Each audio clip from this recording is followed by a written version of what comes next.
2024 লোকসভা নির্বাচনকে সামনে রেখে বনমালীপুর এলাকার বিভিন্ন লাভার্থীদের সঙ্গে মঙ্গলবার জনসংযোগ অভিযান করেন বিজেপি রাজ্য সভাপতি রাজীব ভট্টাচার্য। কেন্দ্র ও রাজ্য সরকার থেকে কি কি সুযোগ সুবিধা পেয়েছে মানুষ, প্রধানমন্ত্রী আবাস যোজনা ঘরের কাজ কতটুকু সম্পূর্ণ হয়েছে, টাকা পেয়েছে কিনা, এসব ব্যাপারে খোঁজ খবর নেন বিজেপি রাজ্য সভাপতি রাজীব ভট্টাচার্য। এদিন বনমালীপুর বিধানসভা এলাকায় 23 নম্বর ওয়ার্ডে বাড়ি বাড়ি যান বিজেপি রাজ্য সভাপতি রাজীব ভট্টাচার্য। দেখুন, আমাদের একটা কর্মসূচি সারা ভারতবর্ষেই ভারতীয় জনতা পার্টি নিয়েছে।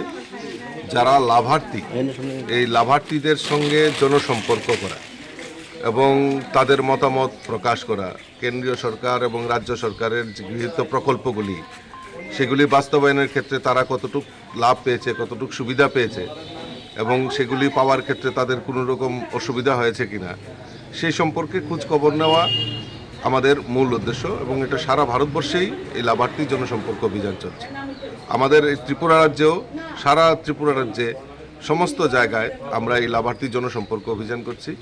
আমি আজকে বনমালীপুর এলাকায় 23 নম্বর ওয়ার্ডে যারা লাভার্থী রয়েছেন তাদের সঙ্গে জনসম্পর্কে আমি বেরিয়েছি এবং মানুষের মধ্যে যে উৎসাহ, উদ্দীপনা এবং মানে কোনো রকম উৎকোচ ছাড়া, চাঁদা ছাড়া তারা লাভার্থীরা তার কেন্দ্রীয় সরকার এবং রাজ্য সরকারের সুবিধা পেয়েছে, এটাই আমাদের কাছে সবচেয়ে বড় প্রাপ্তি।